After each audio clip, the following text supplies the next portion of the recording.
be called in this place. I appreciate this opportunity, Prof. You didn't know me, and you've never met me, but when I was presented to you, you said, wow. I know that's what you said. Yes. You said, wow. And today, when I leave this podium, I want to leave you with a wow.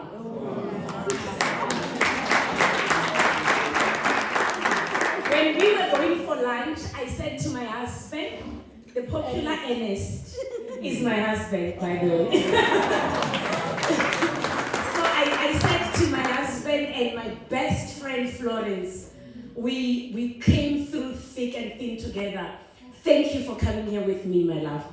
She means so much to me. I will tell you why. So I said to them, it seems like we are one of the youngest attendees here. And surprisingly, one of the youngest attendees are one of the speakers. Oh, come on, amazing. Because in Chivenda, there is a saying that says, Tontu ilaya tochena. I don't know it in Zulu or in Pedi. Sorry, Habi, I can't think of Spain. And there's also another saying in Venda again that says, Matanzu maswa atikwanga marara. So these two statements that I just said, they interchangeably say, a younger person needs support from an elder. Yeah. And it also says, similarly, the young person should advise the elders. Yeah. So that's why today, if you went through the age group, I know we didn't come with our ID numbers here, but if you went through the age groups, you will realize that there are elders who spoke, there's middle ages there, then there is upper 40s who spoke, and then there is us, the junior thing. So, because I'm here to speak about myself, let me introduce me. My name is Mashudu Rambau. I'm a medical doctor. I'm working as a medical officer in 10, and I just finished my studies last year. I'm a newly married person, and I'm a new mom. Our son is a year old, and he's a very active little human being. If he was here, he was gonna be all over the place. But the best thing I love about him is his smile. Even when he is doing all the naughty stuff, one thing about my son is that he will smile at you. I was born in a family of 6 children, and I happen to be the last born. And I guess you understand, last borns are the spoiled brats. Unfortunately, in my home, it wasn't so. The last borns are the ones who suffered the most. I'm gonna explain to you why and how it came about. When I was born, my mother was a single parent, and she was raising children all by herself. She didn't really have a fixed income to provide for us. We depended more on my grandmother's salary because my grandmother was still alive. A few years down the line, my grandmother passed from stroke. I never got to know her that much because she only passed when I was in the age of 4. When I started primary school, the child grant started. It was about 110 rands a month. Those who know SASA would agree with me. And from that 110 rands, the old women had to take care of all the kids she was staying with, of which I was the last born of them. So, when my mother was married, in the marriage she was at, she had 3 children, 3 sons. And those 3 sons, my mother came back home, she was divorced, and we were born after that divorce. And look at what this woman did. When we were born after the divorce, she gave us the same surnames with the surname of those elder kids. So we all grew up as Rambau. But this man called Rambau, I don't even know him. Sometimes I'll go to him and say, it's me, Mashudu Rambau, and be like, okay. Because it was like, what's this thing? And the first three sons who were born in the previous marriage that my mother came out of, they went out with their father and they came to stay in Gauteng. One of them was not working so well. The firstborn did mechanic, so he was working in a good company, and the other one was just a taxi driver. And this one was a taxi driver. He lived to try and support my mother and us. And you know, after my grandmother passed, we had to go and stay at my uncle's place. When you stay with the cousins and everyone else, there was this other guy whom I grew up knowing that this is my father. He would bring maize meal every month and cabbage. And you know what my cousins would say? The day that they cook meat, we shouldn't eat because Papa Runa oreka fena cabbage. Rina, we must eat the days that they cook cabbage. And if they cook mautana limala, limohodu li ingerna rijika wani papa rina te waditi. And we grew. I went to school. My mother taught me so well. When I was the age of 3, she taught me how to write my name. I could write my surname. I could read. I'm talking about a person who's not educated. By the time I went to grade R, I was teaching the others. Hey! But my mother was not learned. So she taught us, and I learned so well. I benefited from that. She decided to say, you know what, my kids are not happy here. I'm going to move out with my children. My mother went and got a stand and she built a one-roomed house that is of the size of this portion. Exactly this. And she built it out of clay bricks.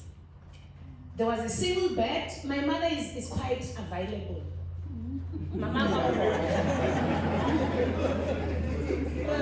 Yeah, she's available. So she built a one room like this one. It's me, it's my elder sister and my brother staying in there. When it rains, that house pours. And we would sleep, myself and my mom, on a single bed. I mean, it's me and my mom. So I was like squashed in that corner. And then under the bed, they would sleep my brother. Because it's pouring everywhere else. It's watery. And my sister would sleep at this corner under the table. And we lived in that house. God made sure it doesn't fall. Until my brother, who was a taxi driver, built us a one-room house. After he built that one-room house and we moved in, that house fell. That's how God does things. And when I was born, my birth was not a very nice one when my mother narrated. She was very old. My mother is 47 years older than me. Yeah. A risk taker, of course. She was like, I'm like, man, you're old. When I was growing up, everyone thought I was actually a grandchild. You know that thing, eh? But I was her child. And she said when I was born, she had to go through cesarean section, complicated delivery, and things like that. And I said, why did you continue having kids when you were that old? And she said to me, I only had one prayer that I made to God. I only had one child, a girl child. So I at least needed the second girl child out of the 4 boys that I had. So when she found me, she said her name is Pedzisani, which means Feletan. And the nurses said to her, no, don't give kids those kind of names. Because people will kill her, they will finish her off. and my mother said, okay, then her name is Mashudu, which means I'm blessed to have 2 girls now. Now, as I'm growing older, I'm starting to realize the meaning of the name, first name that my mother gave me. Because that is the role that I have to go and finish up every business that people have in their lives that is not finished. I tell people that I am the pastor that finishes up the gospel of God. If people have been taught the word of God that is incomplete, I come to finish up. If people have been told things that are incomplete, that are not making sense, I come and I bring stability and sense in it. That's what I'm here for. And I guess today, after I speak about me, you will have some form of completion. So when I was growing in that situation, I went to school. No lunchbox, nothing. You just wake up and go to school. There were like pens, men's pens. My mother used to alter clothes with that sewing machine, you know it, that one. So she used to alter men's clothes. If a man bring gray pens and they don't come and collect it, my mother will cut it off from the legs and join it to make me a skirt to go to school. I wore those kind of uniform. The very first uniform that was new that I wore, I was bought by another lady. The first pullover that I owned was bought by a teacher in grade 6. Her name was Mrs. Ntabalala. The first pair of new shoes and new skirt and new shirt that I wore, I was in grade 7. They were bought by Mrs. Libago, who was our neighbor. I used to fetch water for her when she comes back from Gauteng. The first Taffy's shoe that I wore, it was bought by Mrs. Manyacha, who was our church leader at church, and she bought me the pair of shoes, and she said, don't ever tell anyone. I'm saying it for the first time today because none of you knows her. Don't go and tell her. So, growing up like that, 2010, my brother completed his matric in 2009, and he went to Gauteng to look for a job. He tried what he could try, but nothing could work out. Until he got opened up by this other family, he stayed there, and he started providing for us when we were back at home. So, when I want to talk about the storms, I want to mention some of the storms that I went through here and explain each one of them. I went through failure. I went through rape. I went through chronic illness. I went through infertility. I went through gender-based violence. I went through any other forms of abuse. I went through loss. Let me come to loss. When I was in grade 10, the stepfather was buying us maize meal every month because that's the only thing the old man knew to do. He had his own families. He couldn't do much for us. He passed on. And remember that time I only knew he's my dad. He passed on. Still not done with school. There's still nothing. My mother is still not working. My brother Lena, he's still trying. And I went through that pain of losing a very close loved one. My brother who was trying to build that one-room house for us, he passed on from medical negligence. He was admitted at hospital, and the nurses and the doctors didn't care for him until 3 days post his admission, and he couldn't survive. When I was still saying that, I found my dad. What a breakthrough. But I couldn't do much. I mean, this guy was not there. I mean, as much as he's my dad, but he's not like my dad. He's not there in my life. I don't know him. We're just meeting now, and now I must relate to him. It took me quite some time to make peace with it, to accept him back into my life, forgive him. When I have done that, few months down the line, he got a stroke, and he died the same year. When he died, I was pregnant with my son. And when my son was born, I gave him his name. And I said, this child is William. He's my father. I will love him in his absence. I will make up to him through this child. What the time I couldn't spend with him, I will spend with my son. What I couldn't give to him, I will give my son. And I will show through my son that I forgave him. Because it wasn't his control over the situation. And guess what? When things are happening amidst the storms, Jesus Christ always wake up to show off. I think you didn't hear that thing. When you are going through the storms of life, there is a moment in your life that Jesus will wake up and show off. And you will go back to sleep again.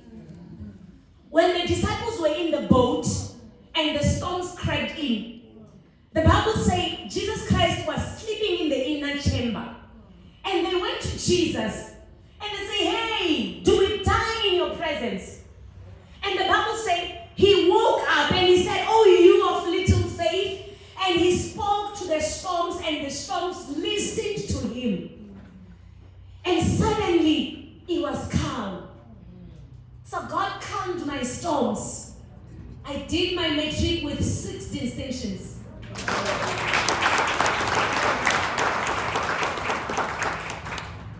When the storms have calmed now, I'm excited that it seems like my boat is moving so well. All the universities that I've applied for, they're accepting me to come and do medicine. But guess what? Money has no money.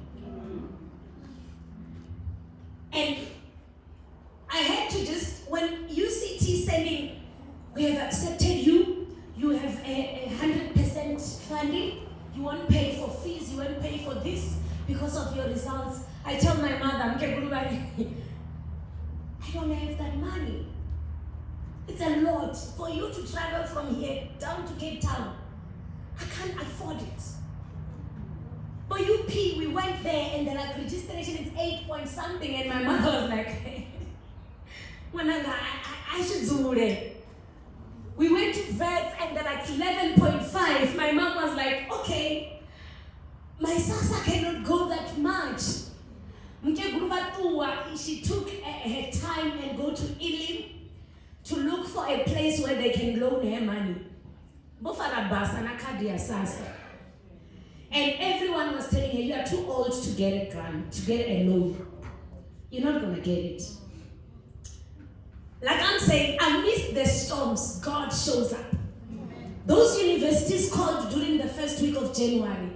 But there was one university that was silent. It calls their students during the mid-month of January. Medunta. Around the 15th towards there, that's when Medunta was calling. They say, hey girl, we have accepted you. Come and study medicine. And I said, how much is the registration fee? They say it's 4.5. It also includes residence. And I said to my brother and my sister and my mom, I said to them, I'm giving you an opportunity to go and prove yourselves. If I am not taken in this university, forget about me studying anywhere. I had to see what I do. I had to just threaten someone. Sometimes if you are to fold your hands and you say, I won't afford anything, I'm telling you, you won't come out of any situation. So they could have just said and said, we can't afford, until all the opportunities are used up and the child is sitting at home with no university to study. I said to them, make a plan. And they made a plan, they saw what they could make up, and I went to varsity. Jesus came up in my store. Amen. And going into university, you are a vendor girl. You were doing so well in high school, passing in A's and distinctions. And I mean, I never got less than 80 in maths for the whole preschool, crèche, grade 1 until grade 12. I never got anything like that. I mean, I was a bomb. I mean, at school, high school, I was flourishing, I'm telling you. And then university comes, you do the practical and you get a very good 0. And what you do now when you check those at university, they post student numbers and marks. So what you do to just make yourself feel better, you count how many zeros are there. So at least you are not the only one. And we did it, eh? We went through our first year amidst all edges that were there to pull us against all odds. My first year, when I was starting, another storm came up. Started becoming so sick. Oh, I already forgot something that I wanted to tell you. I have a hearing loss. So I use hearing aids. So I'm a special kid already. And getting into university means you need a special attention. But university, they don't have time for special attention. If the lecturer is saying something and you didn't hear it, it's your duty to go back and search for yourself. No one will come and say, because when I was on it is in 10 and never seen in school. Never. I had to find my ways. And most of lecturers, I'm telling you, their voices are, they are professors here. You know how you speak. You are very calm. You are very calm. Today we'll be teaching taxonomy. Taxonomy is a study of plants and animals and their original groups. And I'm sitting there at the back with my hearing loss. I can't read your lips because you are far. And I can't hear whatever you say. But I would attend all my classes. Not hear anything, attend all my classes. The worst thing, in a hospital we have something called the ward round. Now, in a medical learning institution, the ward round is comprised of over 20 people. It's the consultants, the registrars, the senior MOs, the junior MOs, the interns, the final year medical students, the 5th year, until they come to Tinabo 4th year, like here. They are there. And there is those machines, you know the hospital setting, and there is some nurse screaming, hey, pull me, and there is also some patient screaming, yo, pain, and you are there. You can't hear a scent. And sometimes the consultant would look at me and say, you look lost, it's like you're not part of us, leave my meeting. And I would just go. Not because I said anything wrong, just because my expression and because I'm trying to want to read your lips. When you talk to me, I will look at you. And sometimes apparently people say it's intimidating. I will look at you. Not that I'm trying to intimidate. I want to read those lips. I want to understand so that if I miss something by my ears, at least I would have seen what was trying to come out of your lips. So they didn't care. At least with time, some of my classmates got to know and became comfortable of it, that they would tell the lecturers, please mind her, she cannot hear you. And some of them would become gentle. But it was hectic. When I became sick, I'm not sure what that kind of sickness that I had. Almost every week it's me and the ambulance, at rest, me and the ambulance. And this person is very active. Talk about the residents' prayer group. I was the pastor there. If someone needs prayers, it's me. But physically, I was so unwell. Mentally, I was so deteriorating. I went and I studied a course on Christian counseling. So I am a counselor. I do offer people counseling. I didn't start when I started the course. I was already offering counseling sessions. Counseling people, myself not being well. I would leave my room on Friday. I am coming from an apostolic church, everyone. Apostola, we leave home on Friday, we come back Sunday night. I would leave on Friday, I would start at a night vigil for a funeral. Saturday, I would go attend a conference. Saturday night is a night vigil for a baby blessing ceremony. Then Sunday is a church service, I'm preaching. But I was not fine. I would come back not breathing well, chest pains, can't sit, can't sleep, can't do anything. But I couldn't stop what I was doing. When you're going through a storm with Jesus Christ in your boat, you cannot get off the boat. Amen. Even if the storm is there, I want you to understand this. The disciples didn't say, bring us another boat. They didn't say, let's get off from the boat. They said, amidst this storm, we just go and wake our Jesus. So when I was in my boat of storms, I knew I was with Jesus and therefore I couldn't get off.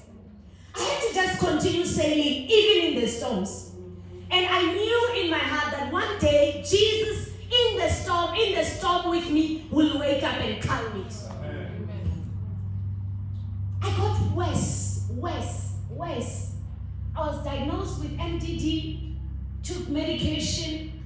I stopped, I defaulted my treatment. I became worse. In university, I got molested again.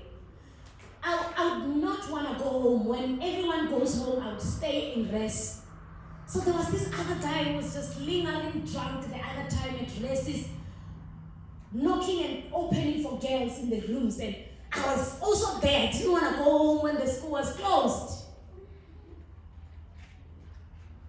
I just became deep inside the depression. Attempted suicide several times in my second year. I never succeeded. I was so angry. I went to third year. I moved to campus. Depression was so bad. And the nice thing about Medunsa, when you are depressed, that university is a bundu. It's a veld. You go there and you are in the bundus. No one is there. It's like you're in a mountain somewhere. I would just come out of my room and walk out in the middle of the night towards nowhere and come back. And one day, during the examination, I was coming from a study hall. I was preparing for my pharmacology exam. Another guy was driving a Mini Cooper. Even today, I told my husband, I hate a Mini Cooper. He loves cars so much with his heart. The other day he said to me, don't you like to drive this car one day? I said, I'm still traumatized by this car. I would never drive it. This guy was coming with his Mini Cooper at the basement of the library. I'm alone, walking back to my room. This guy said, hey, come into my car. I said, no, I'm not going to come in your car. I said, whether you like it or not, it's easy to do it the easy way or the hard way. And because I'm this little girl who has not even recovered from the rape that I went through, I know what men say when they say it's either you do it the easy way or the hard way. I know what they mean.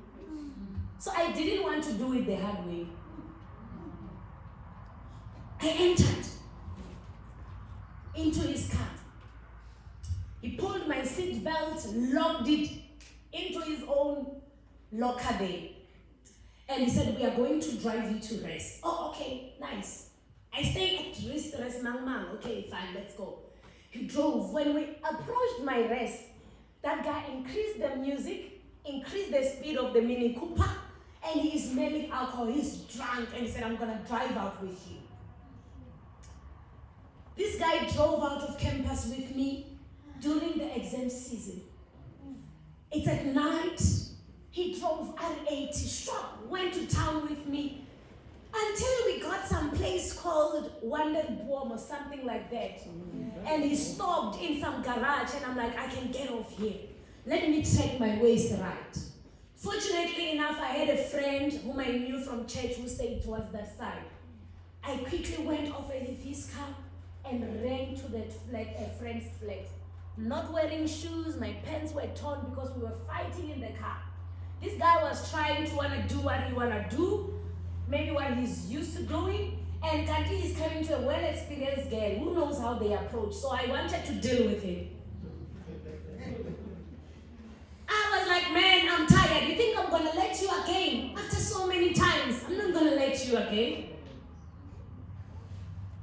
And we fought with that guy until he made peace with the fact that I'm going to take this girl. He's even on a phone call. Yeah, I have a girl here. She's a pastor. You know, what. Like if they like Christians because we reserve ourselves.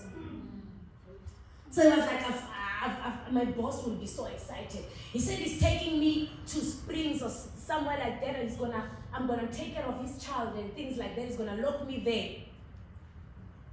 And I ran away. I ran to this person. When I ran to her, she said, let's go to the police. I said, you know what? I'm not in a state of dealing with police right now. I'm writing my exams. My plan is that I want to finish this degree in record time. So I'm not going to let this incident, because when we go to the police, we are going to have to go through the courts. The school must know no trick, the cameras, I will be in the face of the news. You know how it goes. Hey, it's justice for Mashudu. Hey, justice, Twitter, everyone. I'm like, I don't want to do that. I think my mother's heart is not ready for that. And I said, let's just drop it. God will be with him. I'm going to go back and write my exams. I wrote that pharmacology exam. Fortunate enough, I didn't pass, but I qualified for a supplementary. And I supplemented it and passed it. I passed my third year.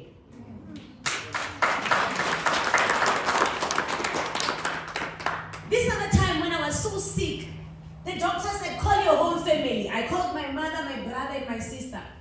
They said they wanted to do some checks to see if the same conditions that I have, because they said my heart structure is what is the heart that is doing, you know, all those dramatic things that doctors can say. It's like failing and things like that. Imagine a child with a heart failure. When I tell my mother, that is a taboo. So they called my mom, my brother, and they checked our hearts through the echocardiogram, that camera to see inside the heart. And they're like, no, your heart doesn't look like any of their hearts. Your heart is just somehow. And we don't know what's wrong with this heart. You must just come here every now and then for a checkup and some medication. Hey, I'm a medical student, heart problem, depression episodes. The depression now was sitting on my neck so badly. If I am to count how many times I attempted suicide, I would be lying, because it's countless. And all of these times, I didn't die. Because, you know, when you really want to die, you really want to die. You're like, I'm tired. I just want to get over this. I want to die. You have all the reasons. Sometimes I'll even write them messages, Flo. You remember those farewell messages I would send you? I don't know how many times. I'll tell my best friend over there to say, you know what? I love you so much. I'm doing this because I love myself. I write a long note. I write everything, and I try. I don't die. And I went through this journey as a medical student, as a counselor, and as a pastor who is very, very, very depressed. Until I went through my very last, worst breakdown. That was my breakdown, but I call it my breakthrough in depression. That was when I was in my 5th year. I was approaching towards my final year. Everything came back from childhood traumas, from the rejections that I went through, from the failures that I felt like I went through, and all those painful, terrible experiences. Physically, I was not getting any better. I had even developed eating disorders. I would not eat at all. I would live for over 2 weeks without eating. Not that I was fasting because I'm a pastor and I'm praying a lot. I was having depression. She even knew me that I'm not a person of food. Can that ever happen? Rough. I would not eat. I would not like anything interesting. She would drag me to do whatever. Just to say, please take me a picture. To me, it's a job. I feel like, you know what? You think I have time for just taking here and look at you do this and this? What for? Is it necessary? Everything that people would find nicer, to me, it was irritating. I I never associated myself with anyone. I didn't have a friend, never did discussions. Imagine a whole medical student doesn't do discussions. They give me group assignments. I tell them, tell me a portion I must do. I'll go do it alone, then submit to you. You'll see how you edit up. I'm not going to sit and discuss with them. And I would not even sit and match myself with my classmates because I thought my standard was far too low to meet their standards. Yeah. Most of my classmates were driving. Most of my classmates were wearing expensive clothes and things like that. I would look at myself, I don't even match. And the more I isolated myself, the more I went deep inside that hole. When my breakthrough came, it was my worst episode that I ever had. This episode was just there to kill me. If I did not die, I'll never die again. Everyone will die and I'll go and bury them. I'll be the pastor. Because there I was supposed to die. Everyone at home gave up about my life. My brother, when he was speaking at my graduation party, he said, I always kept my phones on so that whenever they call and say something went down with Mashudu, I'm ready. I had even already prepared a speech of what I would say at her funeral. My other classmate, who was a very best friend of mine, said to me the other time, Malikazi, you are very sick. Please make a baby for us, so that when you die, at least we have something in your remembrance. When I graduated, I took a picture with him carrying my son and my degree. And I said to him, look, I didn't just bring you a baby. I brought you a baby, a degree, and a healthy me.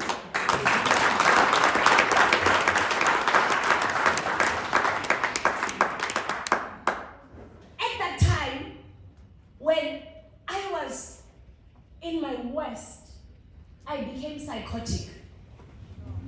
Psychosis, it's been what we call crazy in our communities. I was seeing things that people do not see.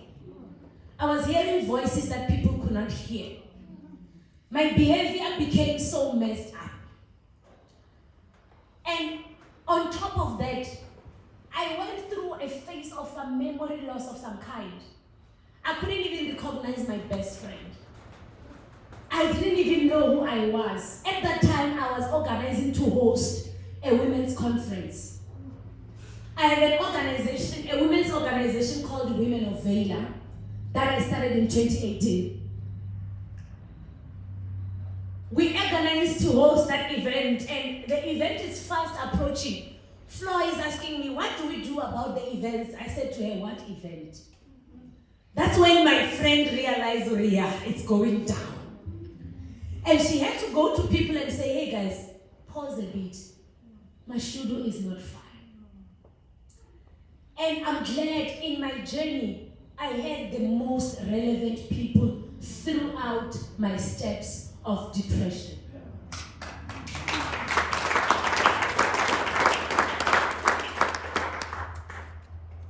In that situation, what my friend and my brother would do was to try and leave my mother out of that picture. I don't think it was a good time for my mom to see everything that was happening.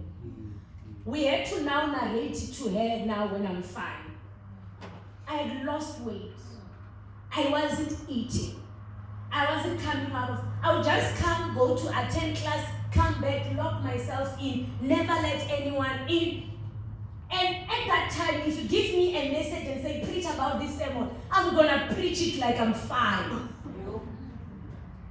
And then 30 seconds after I say amen, I go down, deeper. I once went to preach at another conference in Soweto with Florence. Hey, we would travel, vendor everywhere. Not stable. I don't know how God was doing that.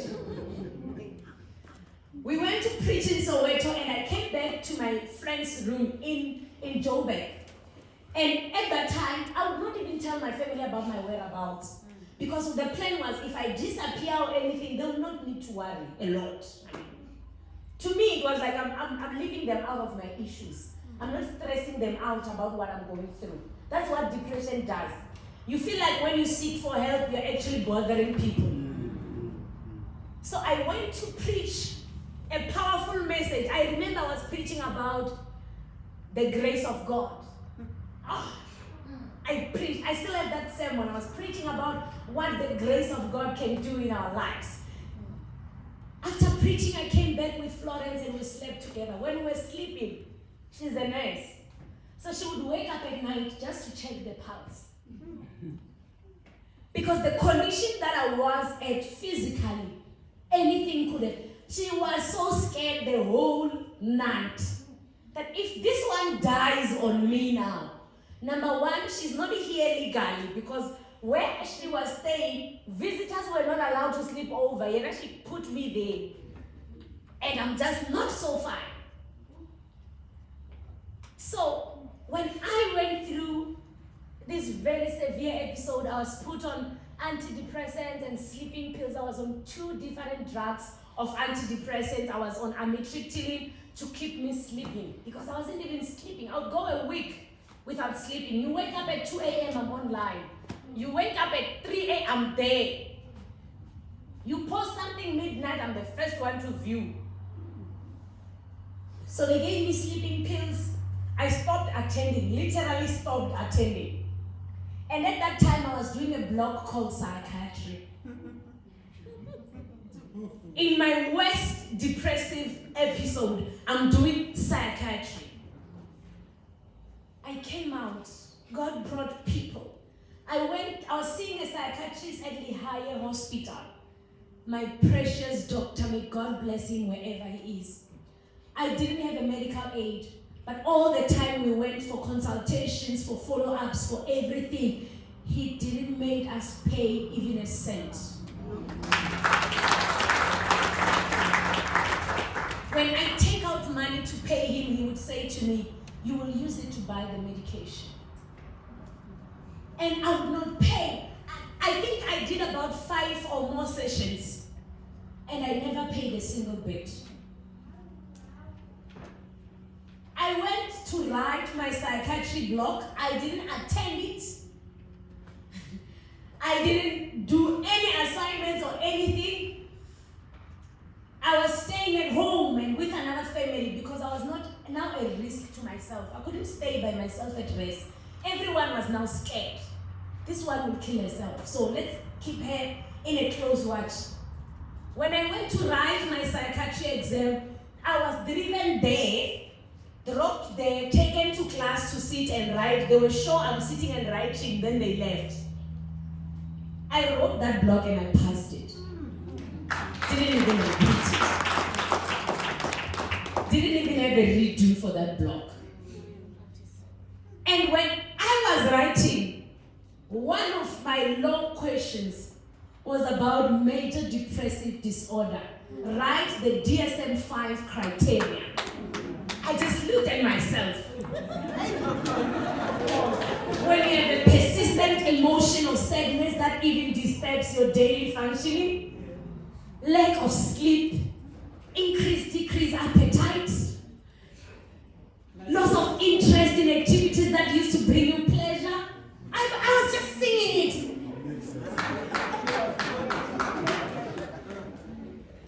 I was so down. And when I was now coming out and I'm ready to come back to campus, I met my NS.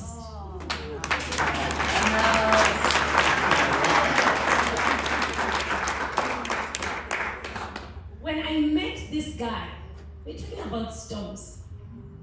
I told him, "Man, you are meeting a very unstable girl here." I didn't see more. Anything can happen anytime. So just know what you are getting yourself into. And he said he went to pray. I mean, I don't know his prayers, but he said he went to pray. And he asked God what he can do for me. And he said, God said he should support me. This guy came through and supported me. He supported me. I saw myself coming out. 6 months down the line, he said, I really, really want to be with you. And I was like, but you met me at my worst. A lot of people would not stay. At that time, I'm still studying. When I'm still saying the storms are over now, we are going back, things are coming all right. I'm pregnant. And I'm in my final year of university, doing medicine. But let me tell you something. When you go through the storms with Christ, He will wake up. Yeah. Right now in my life, I have never been so happy like I am ever since I met Him.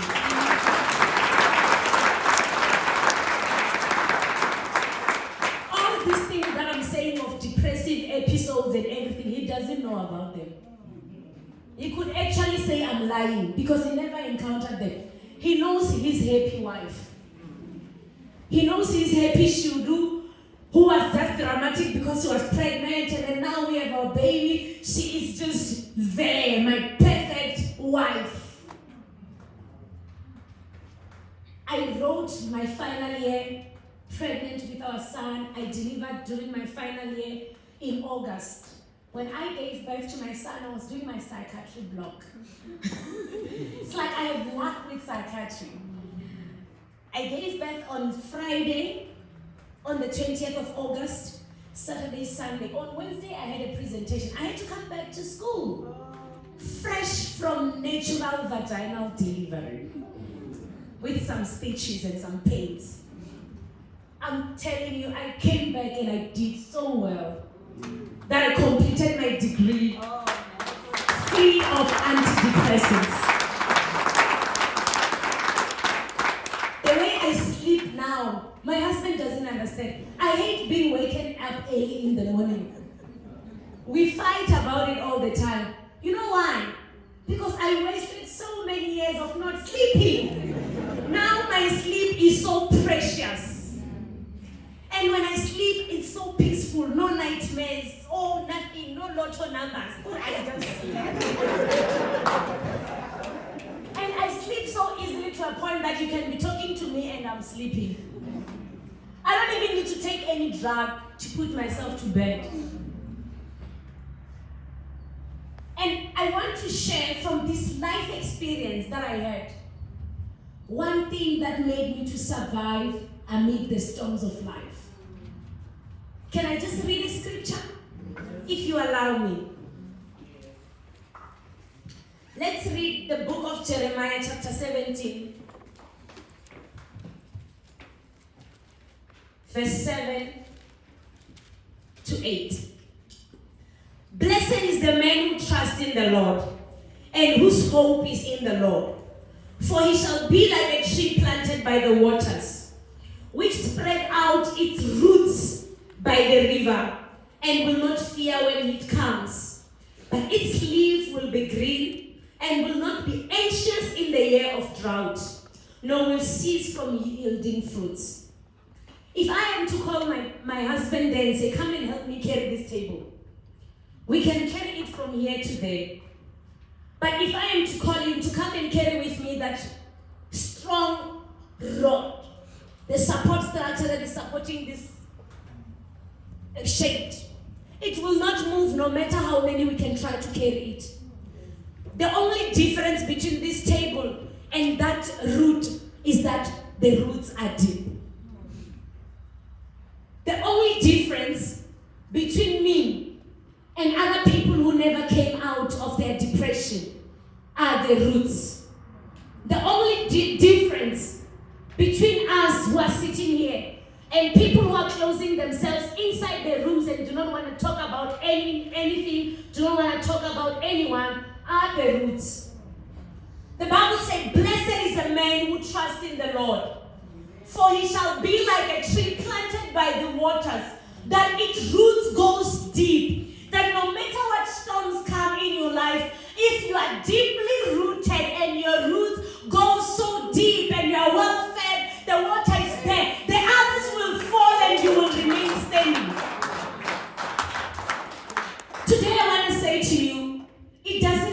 that there are storms in your life. Because storms will happen. What matters is, how deep are your roots? How deep are your roots?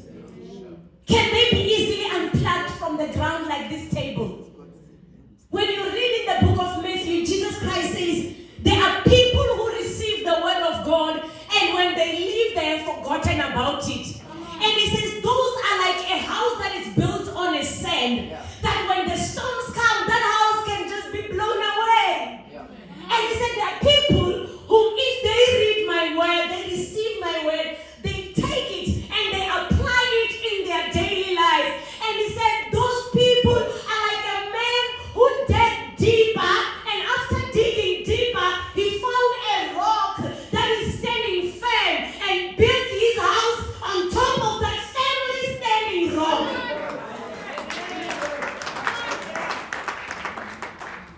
He says, when the house is on that rock, that is deep. Hey, remember, he said you must dig first. Find a rock, try to shake it. Be aware that it's not shaking and nothing will shake it, then you start building your life. And he says, those people, even when the storms come, when the strong winds are blowing, when the rain is falling, when it's flooding, KZN people, hey, when it's flooding and your house is on that rock. But is this so amazing, Kosiam? Amen. Is this so amazing as well? And Yahweh is signing me.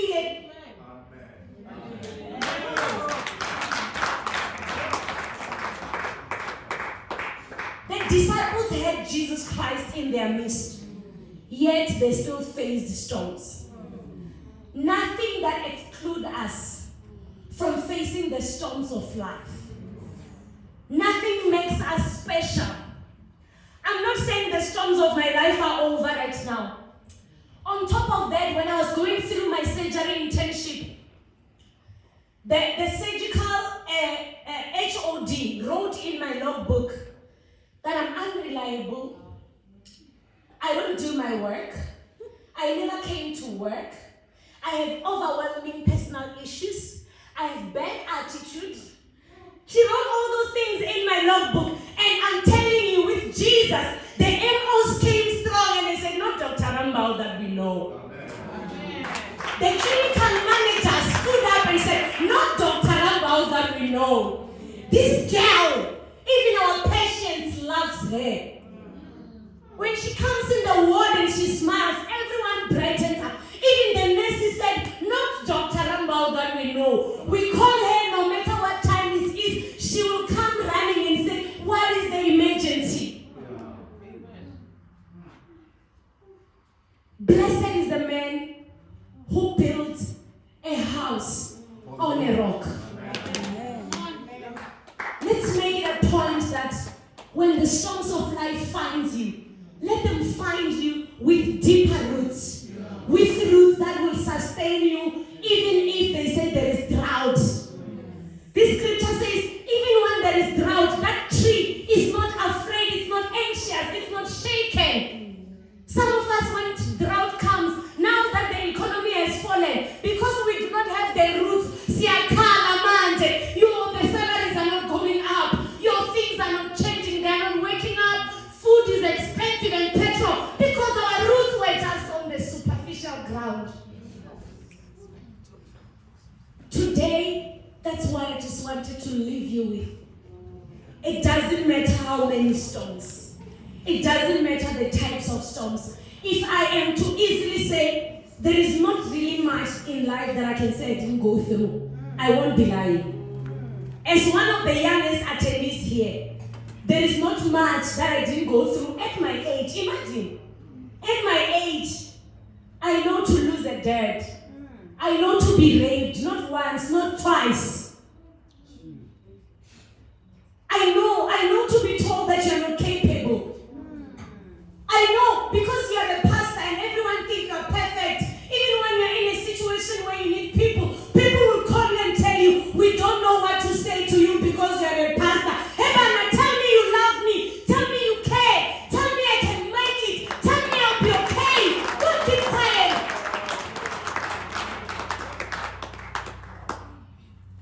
But because my roots were deep, I shook so many times.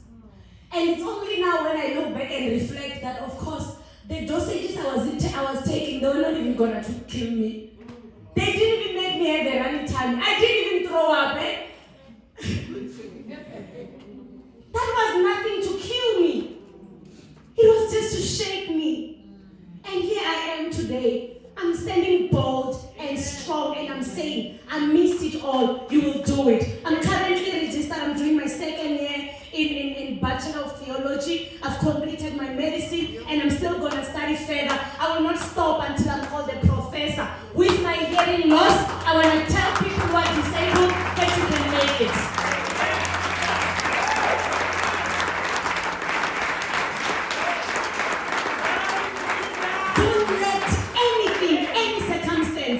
Limit you. Joseph was arrested in a prison for lies that Potiphar's wife told about him. But when he was in the prison, he didn't stop fulfilling his dream of being in the palace. So when the storms put you in the prison, make means in the prison. Joseph made means for him. He told the guy he was with that when you get to the palace, mention me. Tell your storms when you're at the verge of it, when they are becoming blowing so strong. Tell them, blow me and throw me at my dream.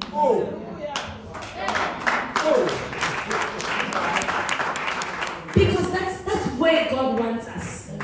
And these storms cannot take away the purpose and the power and the ability that God has put in us. I love you so much. And I'm saying, go and tell those young girls like me. Go and tell those young boys. Go and tell your young self. And go and tell your old self today who still feel like it's impossible that if the young girl made it through her storms, I'm old enough to make it.